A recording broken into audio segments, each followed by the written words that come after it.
नाज़रीन खुशामदीद एक नई वीडियो के साथ। हाथ 27 रमज़ानुल मुबारक यौम पाकिस्तान का दिन होता है और इस दिन जो है वो पाकिस्तान आज़ाद हुआ था 14 अगस्त 1947 में। जब पाकिस्तान आज़ाद हुआ था तो उस वक्त इस्लामी लिहाज से जो है वो 27 रमज़ानुल मुबारक था। पाकिस्तान की आज़ादी में बहुत कुर्बानियाँ हैं, बहुत लोगों ने जो है वो अपनी जानें दी हैं, ख़वातीन ने अपनी जानें दी हैं और उनकी जानें जो हैं उनको मार के, उनको काट के जो है वो नहर में फेंक दिया गया। पटरियों पे जो है वो उनको मारा गया। जब पाकिस्तान ट्रेनें पहुंची हैं तो कटे हुए लोग थे, मरे हुए लोग थे और बहुत जुल्म हुआ पाकिस्तान के बनने में। उससे पहले भी बहुत जुल्म हुआ। 1940 में जब मंटो पार्क में एक जलसा हो रहा था तो वहाँ जो है जब पाकिस्तान के नारे लग गए और जब एक करारदाद पेश की गई तो उसमें अक़लियत का लफ्ज़ इस्तेमाल किया और कायद-ए-आज़म मोहम्मद अली जिन्ना ने उस वक्त उस अक़लियत को जो है वो काट दिया। और जब उसको उन्होंने काट दिया कि भाई हम अक़लियत नहीं है, हम अक्सरियत हैं और जहाँ हम अक्सरियत हैं वहाँ पे जो है हम पाकिस्तान बनाएंगे। और फिर वहाँ पाकिस्तान का ऐलान हुआ और बेसिकली पाकिस्तान तो 1940 में ही बन गया था, लेकिन उसका ऐलान जो है वो 1947 में हुआ। लेकिन आज जो है वो पाकिस्तान अपने बनाए हुए उसूलों के बरखिलाफ काम कर रहा है। हुक्मरान जो है वो भूल गए कि पाकिस्तान जो है वो कितनी कुर्बानियों के बाद मिला है और यहाँ पे रहने वाले लोग उसको ओन करना भूल गए कि हुक्मरान तो अपनी जगह, लेकिन उनके आबाओ व अजदाद का लहू इस मुल्क में शामिल है, इस मिट्टी में शामिल है। और इसकी बुनियादें जो हैं वो पाकिस्तान की वो बहुत पाकीज़ा लोगों से है, वो पाक लोगों की ज़मीन है ये पाकिस्तान। और इस्लाम के नाम पे बनने वाला पहला मुल्क पाकिस्तान। और इसको जो है वो आज हमने जिस डगर पे डाल दिया है, जहाँ रिश्वत आम है, जहाँ बेईमानी आम है, जहाँ हर शख्स जो है वो अपने तई जो है कहीं न कहीं जो है वो करप्शन ज़रूर करता है। हुक्मरान जो है वो यहाँ के करप्ट हैं और पाकिस्तान जो है वो पिछले 70 सालों से जो है वो नाज़ुक दौर से गुज़र रहा है। जिसकी वजह ये है कि यहाँ पे हर जनरल स्टोर आपको जो है वो मदीना, मक्का जनरल स्टोर मिलेगा।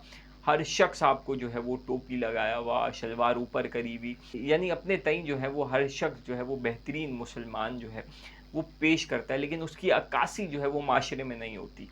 तो बदकिस्मती हमारे लिए कि जिस वजह से हमारे आबाओ-अजदाद हमें ये मुल्क दे के चले गए, उनकी कुर्बानियाँ अपनी जगह, लेकिन उसको सही मायनों में इस्लाम का किला पाकिस्तान को बनना था, वो पाकिस्तान नहीं बन पाया। पाकिस्तान की हाँ में दुनिया की हाँ थी, पाकिस्तान की ना में दुनिया की ना होनी चाहिए थी। और ये सब नहीं हो पाया क्योंकि हमें हुक्मरान जो हैं वो ऐसे मिले कि जो डिक्टेशन कहीं और से लेते थे, जो अपने लोगों के लिए स्टैंड्स नहीं ले सकते थे, जो अपने ना तो सही तरीके से डिफ़ाइन नहीं कर पाए।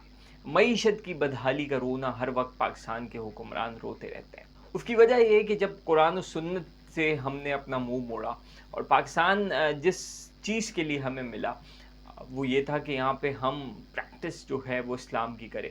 हमारा माशरा जो है वो इस्लामी माशरा हो। यहाँ पे जो लोग हैं वो इंसाफ के दाई हों। यहाँ के इदारे जो हैं वो मुनसिफ़ाना तरीके से जो है वो काम सर अंजाम दें। लेकिन बदकिस्मती से सारी चीज़ें इसके बरखिलाफ़ सारी चीज़ें जो है वो पाकिस्तान में होती चली आई हैं।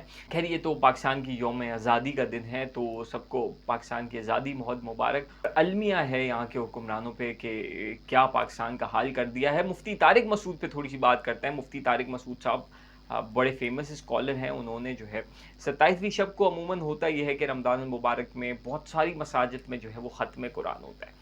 तो ख़त्म कुरान में जो है वो लोग जो होते हैं वो स्पेशली दुआओं की दरख्वास्त करते हैं कि आप हमारे लिए दुआ करें। और जितने लोगों के मसाइल होते हैं उसके लिए लोग जो हैं वो दुआओं की दरख्वास्त करते हैं। तो उन्होंने कहा स्पेशली मिल के सब झोली उठा के जो है वो सिंध गवर्नमेंट के लिए खुसूसन बद्दुआएँ करेंगे हम।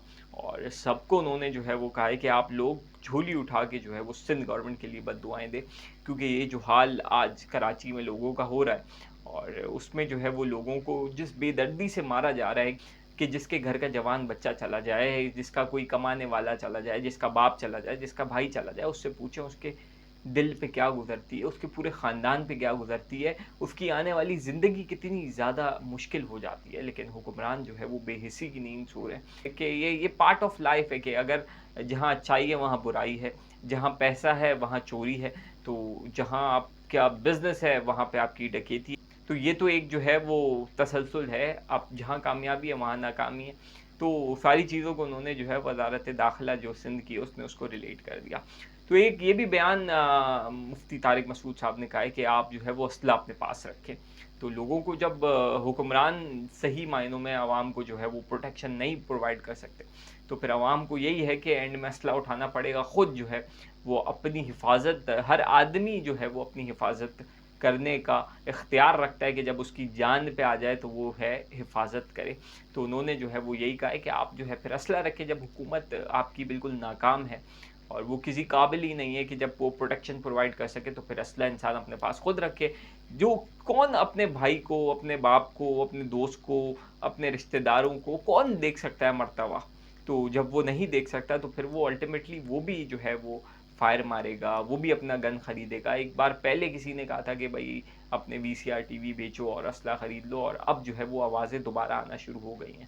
الطاف حسین صاحب نے بھی یہی کہا ہے کہ کراچی کے لوگوں کو سیلف ڈیفنس کے لیے جو ایک بین الاقوامی قانون ہے اس کے مطابق جو ہے سیلف ڈیفنس کے لیے ان کو لائسنس کی اجازت دینی چاہیے. جو صورتحال کراچی میں چل رہی ہے وہ بالکل آؤٹ آف کنٹرول ہوتی جا رہی ہے. رینجرز جو ہے اس کے پاس پہلے اختیار تھا، تو جب وہ اختیارات تھے رینجرز کے پاس تو وہ دیکھتے ہی جو ہے وہ ان کو شوٹ کر دیا کرتی تھی.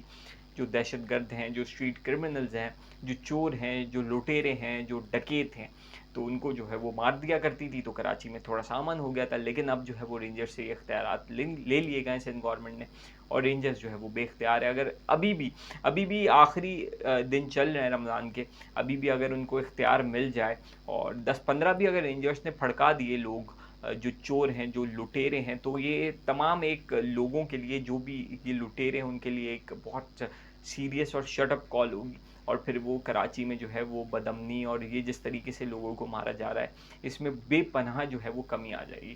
لیکن کراچی کا کوئی والی وارث تو ہے نہیں، کراچی کا نہ کوئی آواز اٹھانے والا زندہ ہے. کراچی کا جو ہے وہ کوئی آواز اٹھانے والا بے بسی ہے، موت ہے ہر طرف ایک ٹینشن ہے. آپ اے ٹی ایم جائیں، آپ روڈ پہ نکل جائیں، کوئی بائک بھی آپ کے برابر سے گزر جائے تو اب انسان تھوڑا سا جو ہے وہ چونک جاتا ہے کہ یار کوئی آ تو نہیں گیا، موبائل تو نہیں گیا میرا. اور اگر موبائل نہ ہو تب بھی وہ مار کے چلے جاتے ہیں، موبائل ہو تب بھی مار کے چلے جاتے ہیں. موبائل بھی لے جاتے ہیں آپ سے، نقدی بھی لے جاتے ہیں. اور عید پہ جب لوگ نکلیں گے، شاپنگ تو دیکھو کرانی ہے نا فیملی کو، لوگ جائیں گے شاپنگ کرانے کے بعد پارکنگ سے ان کو لوٹ لیں گے. پارکنگ نہیں تو آپ برج پہ چڑھیں گے، تھوڑا سا سناٹا ہوگا، وہاں پہ آپ کو لوٹ لیں گے. کسی آپ سڑک پہ جا رہے ہیں، وہاں پہ دیکھا ادھر ادھر کوئی بھی نہیں ہے، پولیس تو کھڑی ہوئی ہے، کوئی مسئلہ نہیں ہے، پولیس تو وہ ان کے لیے کوئی مسئلہ ہی نہیں ہے نا. پولیس کی وین اگر اس روڈ پہ ہے وہ آپ کو اس روڈ پہ لوٹ لیں گے. تھوڑا سا پولیس کی وین کے آگے پیچھے آپ کو لوٹ کے چلے جائیں گے. تو پولیس کو بھی تو تھوڑا سا سیو کرنا ہے نا، ورنہ پولیس کہے گی یار ہمارے سامنے ہی تم لوٹ رہے ہو، تو ہمیں تھوڑا ادھر ادھر تو ہونے دو، بتا دو پہلے کہ تم یہاں لوٹ رہے ہو تو ہم تھوڑا پیچھے کھڑے ہو جائیں. تو یہ ایک خیر صورت حال ہے کراچی کی. تو آوازیں آنا شروع ہو گئی ہیں. اب مفتی طارق مسعود ایک بہت بڑا نام ہے، انہوں نے جو بولا ہے تو اس پہ تو وہ وضاحت تو وہ خود ہی دیں گے. لیکن اس طریقے سے اگر لوگ بولنا شروع کریں گے تو پھر لوگ اپنے سیلف ڈیفنس کے لیے ہتھیار بھی لینا شروع کریں گے. اور اس کے بعد اگر کوئی ایسی چیزیں کراچی میں ہوتی ہیں تو اس سے جو ہے وہ دوسرے ایلیمنٹس بہت سارے فائدہ اٹھائیں گے. اگر شہری اپنے سیلف ڈیفنس کے لیے لیں گے تو کچھ لوگ جو ہیں وہ اس کی آڑ میں دہشت گردی بھی کریں گے. اور کراچی ایک بہت بڑا شہر ہے، یہاں پہ جو ہے نان اسٹیٹ ایکٹرز بھی جو ہے وہ پائے جائیں گے. اس کے بعد اگر کوئی اور چیز ہوتی ہے تو اس کی ذمہ دار جو ہے وہ سندھ گورنمنٹ ہوگی، کیونکہ سندھ گورنمنٹ جو ہے وہ پروٹیکشن پرووائڈ کرنے میں جو ہے وہ ناکام ہوتی ہے. تو تمام لوگوں کو چاہیے، سندھ گورنمنٹ کو، وفاقی گورنمنٹ کو، وزیر داخلہ محسن نقوی صاحب کو، کہ اس چیزوں کو دیکھیں. کراچی کے معاملات جو ہیں وہ آؤٹ آف کنٹرول ہو رہے ہیں، لوگ جو ہیں وہ اس پہ بات بھی کر رہے ہیں، اور اس کو جو ہے وہ اور زیادہ بدامنی سے جو ہے وہ بچایا جائے. یوم پاکستان کے حوالے سے ویڈیو کا اختتام ان اشعار کے ساتھ کہ لا الہ کے دیس میں کشور حسین پہ المیاں ہے پاک سر زمین پر، کہ دور تک اندھیرے ہیں یاس کے بسیرے ہیں، غاصبوں کے ڈیرے گھاٹ میں لٹیرے ہیں، غاصبوں کے ڈیرے ہیں. اور خوف ہے، ہراس ہے، تشنگی ہے، پیاس ہے، اور چھت ہے نہ لباس ہے، چور آس آس ہے. ہائے لٹ گیا یقین مرکز یقین پر، المیاں ہے پاک سر زمین پر. اجازت دیجیے، ملتے ہیں اگلی ویڈیو میں. پاکستان زندہ باد.